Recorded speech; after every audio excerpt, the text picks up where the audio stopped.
Hey there, friends. It's Jen Pitta with By the Shore Stamping. Welcome back to our next edition of Teach Me Tuesday. Today's edition is actually for my scrapbookers out there, and actually my traditional scrapbookers too. I know I've been doing a lot with Project Life recently, but today I wanted to show you some tips for scrapbooking, particularly progressive scrapbooking, which is something I've been using for probably close to 10 years. I originally started with Stampin' Up! Because I was a big scrapbooker and wanted to kind of add some more products and tools to my stamp box, so to say, and so I jumped into Stampin' Up! Products and haven't looked back since. But there's two things I really wanted to share with you, because I think sometimes now people think that Stampin' Up! Really isn't great for scrapbookers, or that we don't have a lot of product designed for scrapbookers, but in fact, we do. So I'm going to share a little bit about that, and I'm also going to share a great little tip that I use quite frequently to face the blank page when I'm scrapbooking, because now that I'm more of a card maker recently, I make cards left and right nowadays, I tend to kind of panic a little bit when I face that 12 by 12 page. And if any of you have known me for a while, you also know that I was a writer in my former career as a journalist for over a decade, well over a decade. So I am very used to facing the blank page, and I've come up with quite a few tricks to overcome that obstacle, and I've done it with scrapbooking as well. So, and I don't know if it was originally my idea. I honestly don't remember. I've been doing it for so long. I think it was kind of out and about in the world back then, and I just sort of been using it ever since.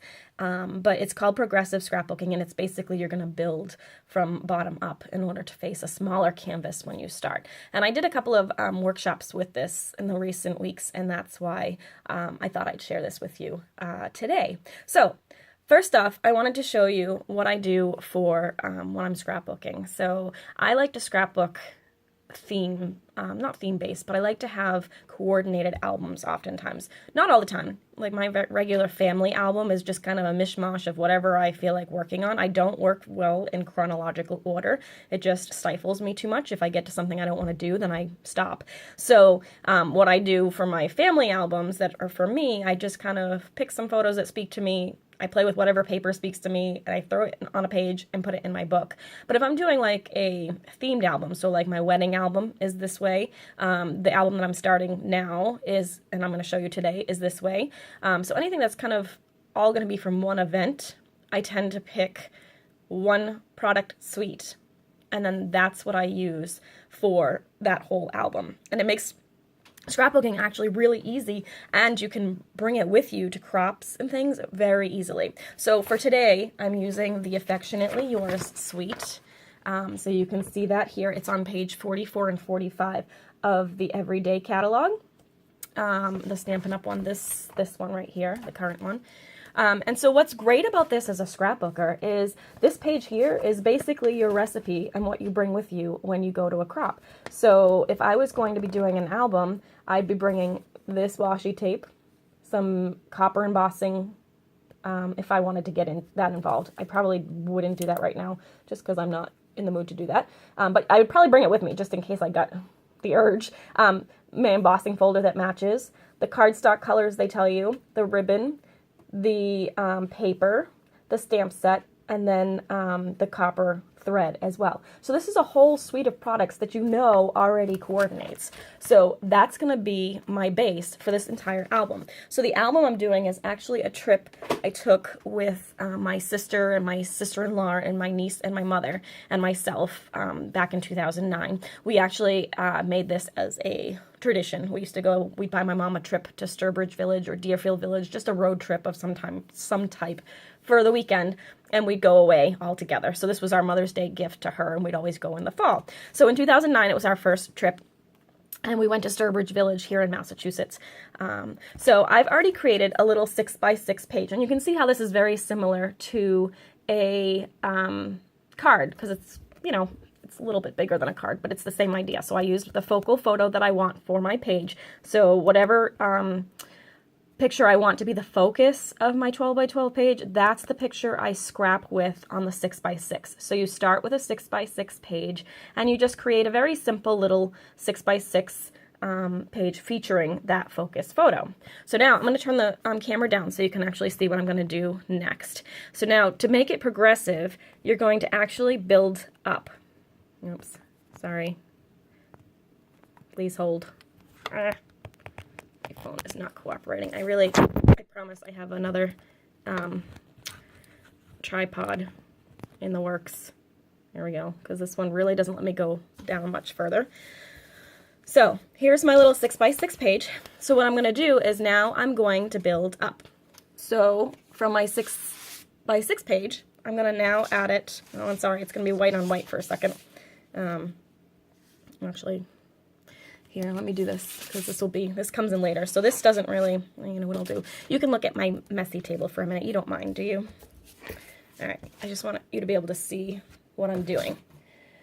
So here's my page, and I'm going to be trying to do this upside down for you so you can kind of see what I'm doing. So here is the 6x6 page. So now I take an 8.5 by 11 paper that coordinates with my color scheme. So here is the paper, and there's really no white or vanilla in this paper at all, so I just picked to go with white. There is actually a little bit of white in the center of the flower, so I went white instead of vanilla. You could pick any colors that you wanted. So I'm going to use that paper to be able to get me to my next step. So now what I do is I decide, do I want this part to go this way? Sorry, let me move this back a little bit. Do I want it to go this way and make it a long part? Or do I want to turn the paper this way and make it like this? So I decided in this case that I was going to make it 8.5 by 11 this way. So I wanted to pull in some of that really pretty paper. So the first thing I did was I put this pretty paper here down on the left. Your left. Well, it's my left too when I'm looking at it, but right now it's on my right. Okay. And then I decided I was going to kind of position it like this. So that's where I started. I'm like, okay, that's good. It leaves me some picture room here so I can put some couple more pictures. So I went and found some pictures that worked. And this is going to be my cover page of the album. So I just took some simple, like, kind of basic photos of the trip. So this is just like to the village. So I thought that would be cute to kind of go into the album and you go into the village. So that will be that part. Now, because I felt this was getting a little bit lost here, I actually grabbed a piece of the Night of Navy, which again, this is what makes this so easy, is because I'm just using the colors that are in the paper that I selected as my album choice. So there's my next element. So I'm going to layer that on there so it kind of pops a little bit more. I also wanted these to pop a little bit more, so I went ahead and I cut mats for those, and I'm using the mint macaron here, and I put those on this. I'm a very linear scrapbooker, as you'll probably see. I like lines. And then I also wanted to kind of soften this edge a little bit, so I took our Fancy Frost Designer Series paper, and it's just going to be white on white, but I'm just going to slip that under there. It gives it a little bit of texture, and it also just kind of breaks up that harsh line a little bit. So then I stuck that in there, and there is my 6x6 turned into an 8.5 by 11. So let me go ahead and tape this down so it'll make it easier for me to do the next layer. So give me 1 second so I can show you how I built this. So I'm just going to go ahead, line that up. And obviously I did kind of plan this out a little bit before I took my video, as you can probably tell. But I I do actually do this pretty quickly once I've got my materials selected. Oops, and I was off a little bit when I taped that down. That's all right. I'm going to tape this down like so. I probably could have done these elements already, but I really wanted to show you how I began. Like, I literally would normally just put the photos down right on the white and see whether or not I wanted a photo mat or not. Sometimes I don't. Sometimes I leave the photos right on the white paper. But in this case, I thought I liked it better with the actual mint macaron photo backing things here. And it'll be interesting to see when I'm all done how straight I can do this upside down, because was not really planning to do it that way, but I figured you wouldn't be able to see it otherwise. So now we've got this. All right. Put this one here. Sorry, that's really obnoxious noise, huh? Okay, oops, and I didn't do this one yet, so I'm going to go ahead and tape this down. And I do these scrapbooking classes as private classes as well. Generally, the group will make the smaller piece, and then I just demonstrate how I build it into an to a 12 by 12. So here we go. So we went from 6.5 to 8.5 by 11. Now, most people actually scrapbook 12 by 12. So my next step was to find a base 12 by 12 paper that matched my color family, my collection, the Affectionately Yours. So this is where I went. I went to Mint Macaron. So you can see here that I decided I wanted to, again, because this is the base, this is the cover page of my album, I wanted it to kind of be somewhat simple. I'm not going to put any more additional photos. Generally, I would try and, you know, put it so that I could put pictures down here or down here maybe, so I could put pictures up here, but this is the cover page. So I'm going to go ahead and put it right smack in the middle. Now, again, I wanted it to stand off a little bit more, and I really love how that Night of Navy allows you to do that.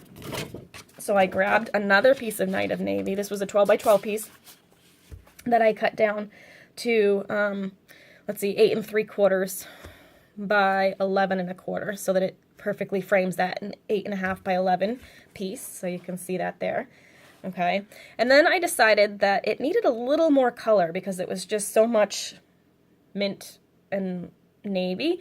So I kind of went out of the box a little bit, but again, pulling from this paper collection that I had selected, I wanted something that was somewhat neutral, not too in your face. Like, I thought of using something like this, but it just was way too busy with the other flower pattern. So I just took a lighter pattern. This is a Watermelon Wonder polka dot pattern, and I stuck that.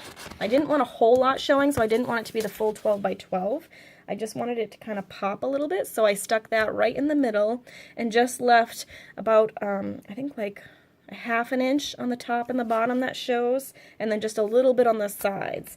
So it really makes the page pop a little bit. Let me attach some of these so I can lift it up for you and show you. Yeah, of course that's going to happen, right? Here we go. Whoops, went right off my page. Okay. Tape this down so it's right in the middle of this Night of Navy, one of my favorite colors. Okay, but I love anything blue generally. All right, so now you can see what I did with this Watermelon Wonder. See how that kind of makes it pop? Let me see if I can pull it back. It's hard to see there. See that? I really need to get a new camera set up, sorry. So it makes that pop a lot more. So then I'm going to go ahead and tape that down.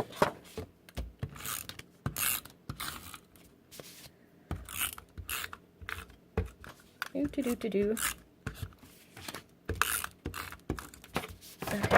so that goes in the middle, like so. I'm going to push this back a little bit again. Okay, and then I'm going to put this in the middle of that. So, is it this one? Yeah, I lost which one was the good one and which one was the bad one.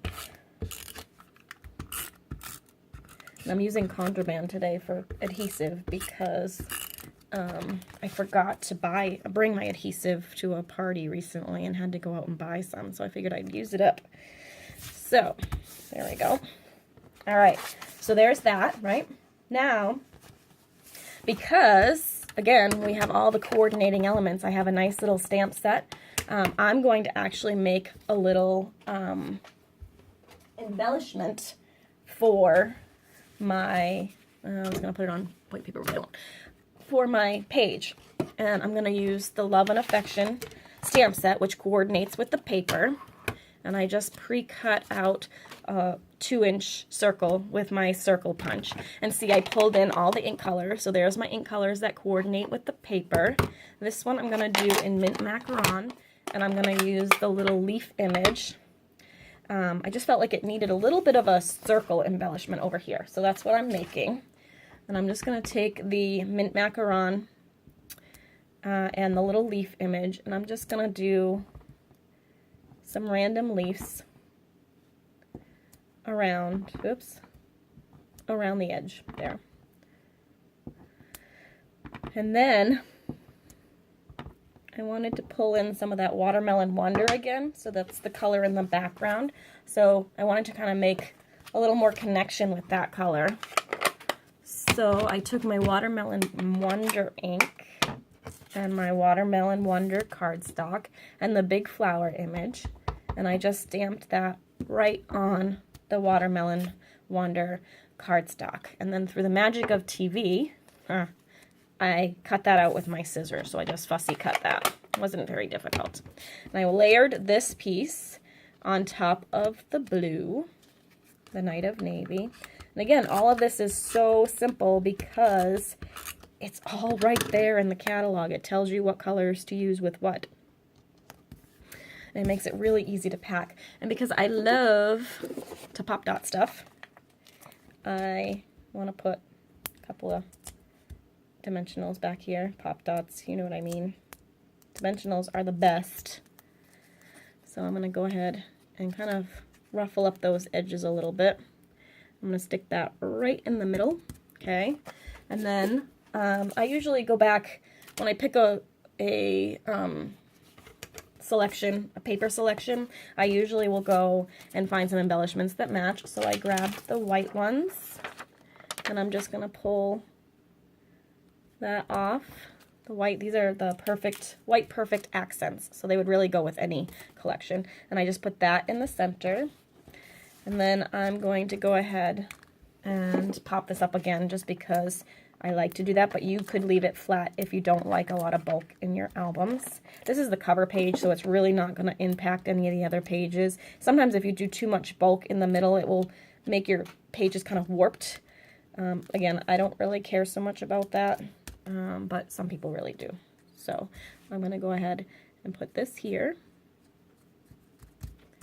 Okay, so then we've got that little thing. And I just felt like there needed to be one more little tie-in for the Watermelon Wonder. So I'm just going to put a little bit of a flag of melon. No, yeah, Watermelon Watermelon Wonder. Wow. Okay, put that down like that. And then we have a finished page. So see how it pulled in one. There's the Watermelon Wonder, 2, 3. It just kind of does like a little triangle of Watermelon Wonder, so it brings your eye around the page. So that was kind of my reasoning with that. So there's the finished page, and then I just wanted to show you a few other samples of this technique because I do it often. So this is one I did for a class recently. Here, let me fix the camera again and see if we can't make it a little easier for you to see. Okay, so this was another one. So you can see the 6x6 here, and then this crumb cake piece is my 8.5 by 11. It goes right here. And then I put that on top of the 12 by 12 and layered these pieces over that crumb cake. So that's how you get that progression. Here's one more that I posted on my Facebook page recently. If you're on there, By the Shore Stamping, you can see that. Here is the 6x6, the white is the 8.5 by 11, and then the big black is the 12 by 12. So there's another example. This is one of my all-time favorite progressive pages. I just love how it came out. So this is the 6x6 here, and then the 8.5 by 11 is there, and then the 12 by 12. And you can see I've got a ton of photos on here. There's 1, 2, 3, 4, 5, 6, 7. So you can really get a lot of pictures on your pages using this method, even though sometimes it doesn't feel like that is true. Okay, so that's it for today. Please let me know if I can help you in any of your crafting endeavors. If you have a question for me for Teach Me Tuesday, I would love to help you with that. And be sure to like me on Facebook at By the Shore Stamping and my YouTube channel, where you'll catch the Teach Me Tuesday videos, hopefully every week, but at least every other week. Thanks so much. Take care.